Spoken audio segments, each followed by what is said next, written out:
Shalom Jemaat GBI Jerusalem. Alkitab suara hari ini terdapat dalam Yeremia pasal 38-40 dan Mazmur pasal 74-79.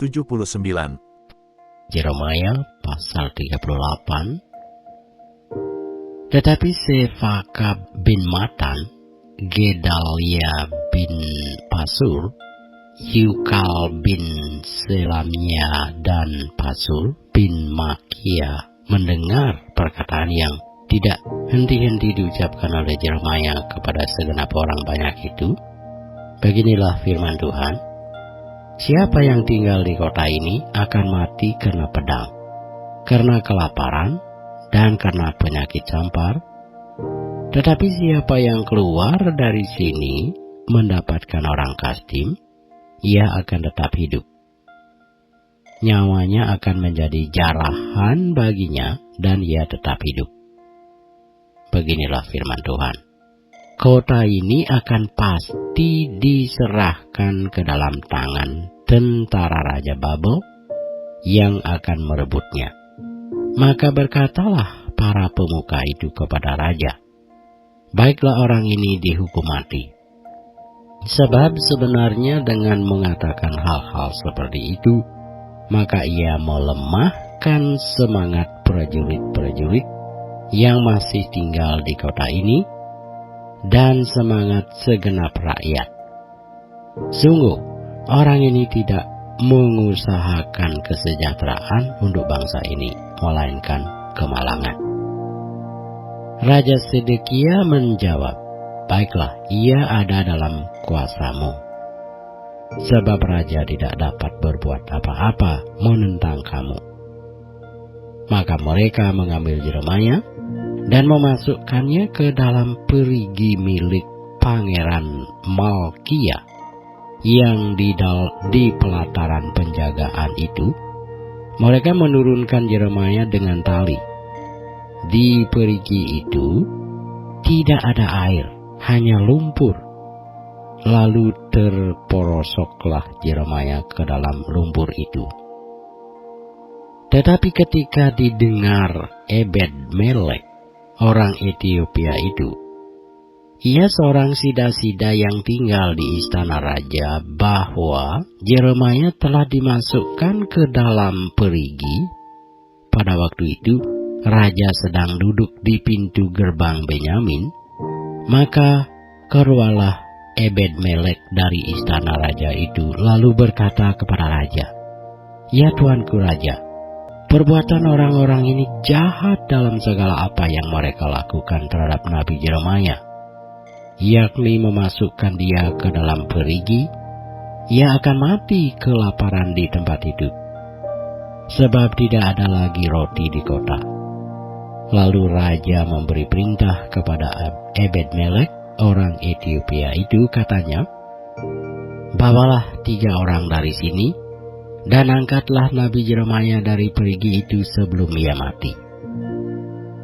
Ebed-Melek membawa orang-orang itu, dan masuk ke istana raja, ke gudang pakaian di tempat perbendaharaan. Dari sana ia mengambil pakaian yang buruk-buruk dan pakaian yang robek-robek, lalu menurunkannya dengan tali kepada Yeremia di perigi itu. Berserulah Ebed-Melek, orang Ethiopia itu, kepada Yeremia, taruhlah pakaian yang buruk-buruk dan robek-robek itu di bawah ketiakmu sebagai ganjal tali. Yeremia pun berbuat demikian. Kemudian mereka menarik dan mengangkat Yeremia dengan tali dari perigi itu. Demikianlah Yeremia tinggal di pelataran penjagaan itu. Raja Sedekia menyuruh orang membawa Nabi Yeremia kepadanya di pintu yang ketiga pada rumah Tuhan. Berkatalah raja kepada Yeremia, aku mau menanyakan sesuatu kepadamu, janganlah sembunyikan apa-apa kepadaku. Jawab Yeremia kepada Sedekia, apabila aku memberitahukannya kepadamu, tentulah engkau akan membunuh aku, bukan? Dan apabila aku memberi nasihat kepadamu, engkau tidak juga akan mendengarkan aku. Lalu bersumpahlah Raja Sedekia dengan diam-diam kepada Yeremia, katanya, demi Tuhan yang hidup, yang telah memberi nyawa ini kepada kita, aku tidak akan membunuh engkau dan tidak akan menyerahkan engkau ke dalam tangan orang-orang yang berusaha mencabut nyawamu itu. Sesudah itu, berkatalah Yeremia kepada Sedekia, beginilah firman Tuhan, Allah semesta alam, Allah Israel. Jika engkau keluar menyerahkan diri kepada para perwira Raja Babel, maka nyawamu akan terpelihara. Dan kota ini tidak akan dihanguskan dengan api. Engkau dengan keluargamu akan hidup. Tetapi jika engkau tidak menyerahkan diri kepada para perwira Raja Babel, maka kota ini akan diserahkan ke dalam tangan orang-orang Kasdim yang akan menghanguskannya dengan api. Dan engkau sendiri tidak akan luput dari tangan mereka. Kemudian berkatalah Raja Sedekia kepada Yeremia, aku takut kepada orang-orang Yehuda yang menyeberang kepada orang Kasdim itu. Nanti aku diserahkan ke dalam tangan mereka, sehingga mereka mempermainkan aku. Yeremia menjawab, hal itu tidak akan terjadi. Dengarkanlah suara Tuhan dalam hal apa yang ku katakan kepadamu, maka keadaanmu akan baik dan nyawamu akan terpelihara. Tetapi jika engkau enggan menyerahkan diri, maka inilah firman yang dinyatakan Tuhan kepadaku. Sungguh semua perempuan yang masih tinggal di istana Raja Yehuda digiring keluar ke hadapan para perwira Raja Babel sambil berseru, engkau diperdayakan, dikalahkan oleh sahabat-sahabatmu. Tetapi baru saja kakimu terperosok ke dalam lumpur, mereka sudah berpaling pulang. Semua istrimu dan anak-anakmu akan digiring keluar ke hadapan orang-orang Kasdim itu, dan engkau sendiri tidak akan terluput dari tangan mereka, tetapi engkau akan tertangkap oleh Raja Babel. Dan kota ini akan dihanguskan dengan api. Lalu berkatalah Sedekia kepada Yeremia, janganlah ada orang yang mengetahui tentang pembicaraan ini, supaya engkau jangan mati. Apabila para pemuka mendengar bahwa aku telah berbicara dengan engkau, lalu mereka datang meminta kepadamu, beritahukanlah kepada kami apa yang telah kau katakan kepada raja, dan apa yang telah dikatakan raja kepadamu. Janganlah sembunyikan kepada kami, supaya engkau jangan kami bunuh. Maka haruslah kau katakan kepada mereka, aku menyampaikan permohonanku ke hadapan raja, supaya aku jangan dikembalikannya ke rumah Yonatan untuk mati di sana. Memang semua pemuka itu datang bertanya kepada Yeremia, tetapi ia memberi jawab kepada mereka tepat seperti segala yang diperintahkan raja. Maka mereka membiarkan dia, sebab sesuatu pun dari pembicaraan itu tidak ada yang diketahui siapapun. Demikianlah Yeremia tinggal di pelataran penjagaan itu sampai kepada hari Yerusalem direbut. Ini adalah Yeremia pasal 39. Ketika Yerusalem direbut, dalam tahun yang ke-9 pemerintahan Sedekia, Raja Yehuda, dalam bulan yang ke-10, telah datang Nebukadnezar Raja Babel beserta segenap tentaranya untuk mengepung Yerusalem. Dalam tahun yang ke-11 pemerintahan Sedekia, dalam bulan yang ke-4, pada tanggal 9 bulan itu terbelahlah tembok kota itu. Maka datanglah para perwira Raja Babel itu, lalu mengambil tempat di pintu gerbang tengah.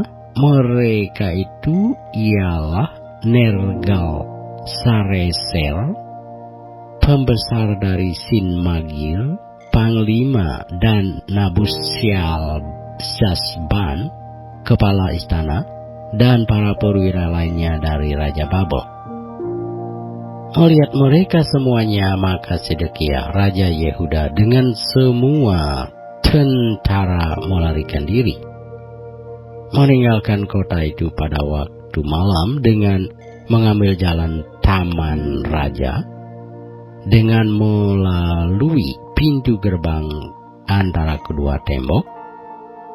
Kemudian mereka berjalan menuju Araba Yordan. Tetapi tentara Kasdim itu mengejar mereka dan menyusul Sedekia di dataran Yeriko. Mereka menangkap dia dan membawa dia ke Ribla di tanah Hamat kepada Nabukadnezar Raja Babel yang menjatuhkan hukuman atas dia. Raja Babel menyuruh menyembelih anak-anak Sedekia di depan matanya di Ribla. Juga semua pembesar Yehuda disembelih oleh Raja Babel. Kemudian mata Sedekia dibutakannya, lalu ia dibelenggu dengan rantai tembaga untuk dibawa ke Babel. Orang-orang Kasdim membakar istana raja dan perumahan rakyat dengan api, lalu mereka merobohkan tembok-tembok Yerusalem. Kemudian Nabuzaradan, kepala pasukan pengawal, mengangkut ke dalam pembuangan ke Babel sisa-sisa rakyat yang masih tinggal di kota itu, dan pembelot yang menyeberang ke pihaknya, dan sisa-sisa para pekerja tangan. Tetapi sebagian dari rakyat, yakni orang-orang miskin yang tidak mempunyai apa-apa, ditinggalkan di tanah Yehuda oleh Nabuzaradan, kepala pasukan pengawal. Pada waktu itu juga diberikannya kebun-kebun anggur dan ladang-ladang kepada mereka. Mengenai Yeremia, Nebukadnezar Raja Babel telah memberi perintah dengan perantaraan Nabuzaradan, kepala pasukan pengawal, bunyinya, "Bawalah dan perhatikanlah dia, janganlah apa-apakan dia, melainkan haruslah kau lakukan kepadanya sesuai dengan permintaannya kepadamu." Maka Nabuzaradan, kepala pasukan pengawal, beserta Nabusyazban, kepala istana, dan Nergal-Sareser, panglima, dan semua perwira tinggi Raja Babel mengutus orang. Mereka menyuruh mengambil Yeremia dari pelataran penjagaan, lalu menyerahkannya kepada Gedalia bin Ahikam bin Safan untuk membebaskannya supaya pulang ke rumah. Demikianlah Yeremia tinggal di tengah-tengah rakyat. Selagi Yeremia masih terkurung di pelataran penjagaan, firman Tuhan datang kepadanya, bunyinya, "Pergilah kepada Ebed-Melek, orang Ethiopia itu, dan katakanlah kepadanya, beginilah firman Tuhan semesta alam, Allah Israel. Sesungguhnya firman-Ku terhadap kota ini akan Kulaksanakan untuk kemalangan dan bukan untuk kebaikannya. Dan semuanya itu akan terjadi di depan matamu pada waktu itu juga. Pada waktu itu juga, demikianlah firman Tuhan, Aku akan melepaskan engkau. Dan engkau tidak akan diserahkan ke dalam tangan orang-orang yang kau takuti. Tetapi dengan pasti Aku akan meluputkan engkau. Engkau tidak akan rebah oleh pedang, nyawamu akan menjadi jarahan bagimu, sebab engkau percaya kepadaku." Demikianlah firman Tuhan. Ini adalah pasal 40 dari Yeremia.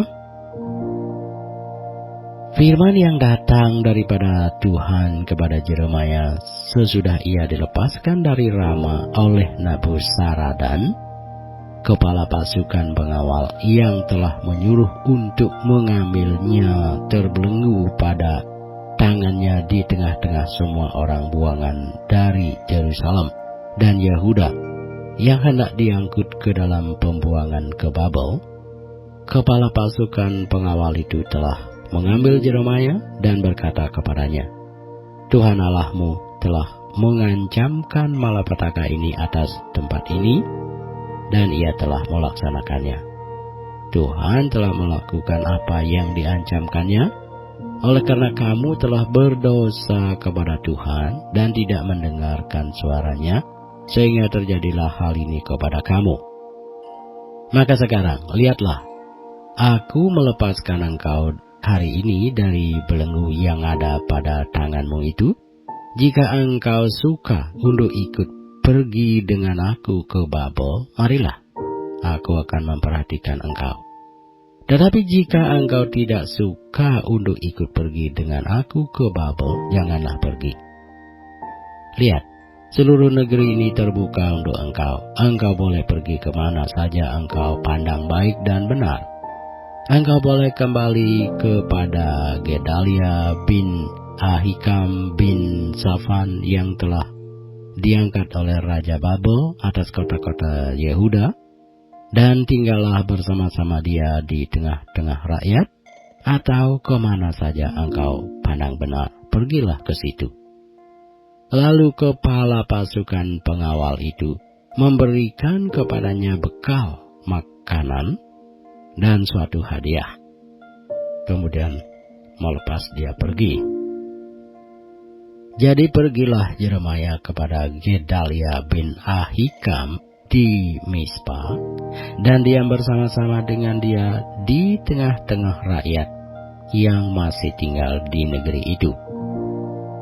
Ketika semua panglima tentara yang masih berada di luar kota dengan orang-orangnya mendengar bahwa Raja Babel telah mengangkat Gedalia bin Ahikam bin Safan atas negeri itu, dan bahwa kepadanya telah diserahkan pengawasan atas laki-laki, perempuan dan anak-anak, yaitu dari orang-orang lemah di negeri itu, yang tidak diangkut ke dalam pembuangan ke Babel, maka pergilah mereka kepada Gedalia di Mispa.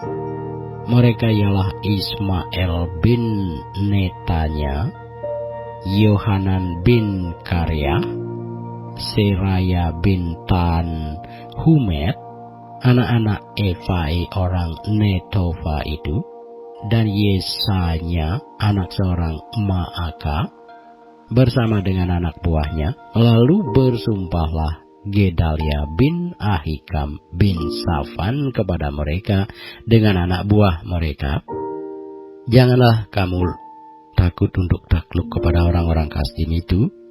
Tinggallah di negeri ini dan takluklah kepada Raja Babel, maka keadaanmu akan menjadi baik. Dan aku sendiri, aku menetap di Mispa untuk bertindak sebagai wakil di depan orang-orang Kasdim yang akan datang kepada kita. Tetapi kamu ini, kumpulkanlah saja hasil anggur, buah-buahan, dan minyak. Kemudian, simpanlah sebagai persediaan dan tinggallah di kota-kota di mana kamu hendak menetap. Juga ketika semua orang Yehuda yang ada di Moab, di antara Bani Amon, di Edom, dan di negeri-negeri lain mendengar bahwa Raja Babel telah membiarkan tinggal sisa rakyat di Yehuda dan mengangkat Gedalia bin Ahikam bin Safan atas mereka, maka kembalilah semua orang Yehuda dari segala tempat ke mana mereka telah berserak-serak dan masuk ke tanah Yehuda kepada Gedalia di Mispa. Mereka mengumpulkan hasil anggur dan buah-buahan amat sangat banyaknya. Pada suatu kali, Yohanan bin Karyah dan semua panglima tentara yang masih berada di luar kota datang kepada Gedalia di Mispa, dan mereka berkata kepadanya, "Tahukah engkau bahwa Baalis, raja Bani Amon, telah menyuruh Ismael bin Netanya membunuh engkau?" Tetapi Gedalia bin Ahikam tidak percaya kepada mereka. Kemudian Yohanan bin Kareah berkata dengan diam-diam kepada Gedalia di Mizpah, "Baiklah, aku pergi membunuh Ismail bin Netanya itu dengan tidak diketahui siapapun juga. Mengapa engkau harus dibunuhnya, sehingga semua orang Yehuda yang telah berkumpul di sekelilingmu berserak-serak lagi, dan sisa Yehuda itu binasa?" Tetapi Gedalia bin Ahikam menjawab, "Yohanan bin Kareah, janganlah lakukan itu, sebab yang kau katakan tentang Ismail itu adalah bohong." Mazmur pasal 74. Nyanyian pengajaran Asaf. Mengapa ya Allah, kau buang kami untuk seterusnya? Mengapa menyala murkamu terhadap kambing domba gembalaanmu? Ingatlah akan umatmu yang telah kau peroleh pada zaman purbakala, yang kau tebus menjadi bangsa milikmu sendiri. Ingatlah akan gunung Sion yang engkau diami. Ringankanlah langkahmu ke tempat yang rusak terus-menerus. Segala-galanya telah dimusnahkan musuh di tempat kudus. Lawan-lawanmu mengaum di tempat pertemuanmu, dan telah mendirikan panji-panji mereka sebagai tanda. Kelihatannya seperti orang mengayunkan tinggi-tinggi sebuah kapak kepada kayu-kayuan yang lebat, dan sekarang ukir-ukirannya seluruhnya dipalu mereka dengan kapak dan beliung. Mereka menyulut tempat kudusmu dengan api, mereka menajiskan tempat kediaman namamu sampai pada tanah. Mereka berkata dalam hatinya, "Baiklah, kita menindas mereka semuanya." Mereka membakar segala tempat pertemuan Allah di negeri. Tanda-tanda kami tidak kami lihat, tidak ada lagi nabi, dan tidak ada di antara kami yang mengetahui berapa lama lagi. Berapa lama lagi ya Allah, lawan itu mencela, dan musuh menista namamu terus-menerus. Mengapa engkau menarik kembali tanganmu, menaruh tangan kananmu di dada?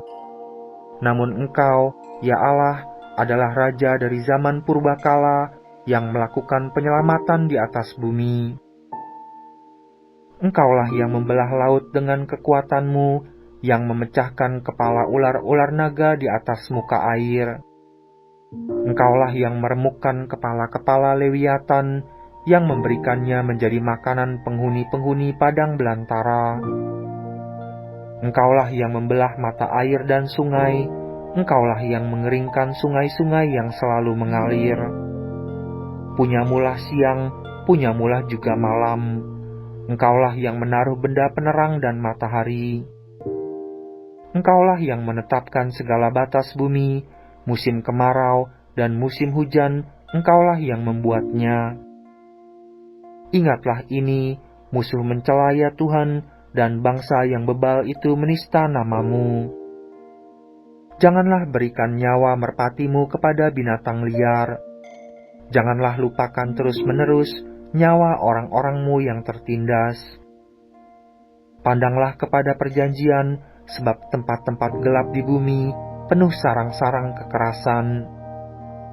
Janganlah biarkan orang yang terinjak-injak kembali dengan kena noda.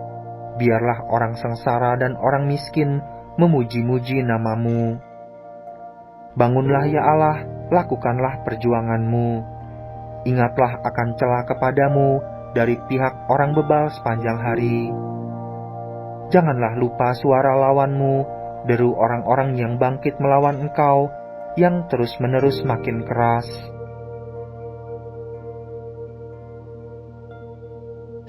Mazmur pasal 79. Mazmur Asaf.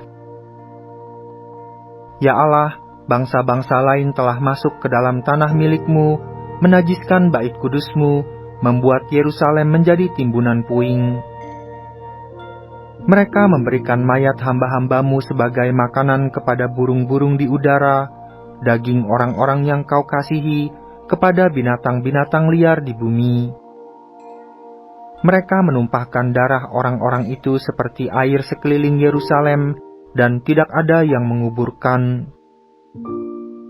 Kami menjadi cela bagi tetangga-tetangga kami, menjadi olok-olok dan cemoh bagi orang-orang sekeliling kami. Berapa lama lagi ya Tuhan, Engkau murka terus-menerus, dan cemburumu berkobar-kobar seperti api? Tumpahkanlah amarahmu ke atas bangsa-bangsa yang tidak mengenal Engkau, ke atas kerajaan-kerajaan yang tidak menyerukan namamu. Sebab mereka telah memakan habis Yakub, dan tempat kediamannya mereka hancurkan. Janganlah perhitungkan kepada kami kesalahan nenek moyang kami, kiranya rahmat-Mu segera menyongsong kami, sebab sudah sangat lemah kami. Tolonglah kami ya Allah penyelamat kami, demi kemuliaan nama-Mu. Lepaskanlah kami dan ampunilah dosa kami, oleh karena nama-Mu. Mengapa bangsa-bangsa lain boleh berkata, di mana Allah mereka? Biarlah di hadapan kami bangsa-bangsa lain mengetahui pembalasan atas darah yang tertumpah dari hamba-hamba-Mu. Biarlah sampai ke hadapan-Mu keluhan orang tahanan. Sesuai dengan kebesaran lengan-Mu, biarlah hidup orang-orang yang ditentukan untuk mati dibunuh. Dan balikkanlah ke atas pangkuan tetangga kami 7 kali lipat cela yang telah didatangkan kepadamu ya Tuhan. Maka kami ini, umat-Mu dan kawanan domba gembalaanmu akan bersyukur kepadamu untuk selama-lamanya dan akan memberitakan puji-pujian untuk-Mu turun-temurun.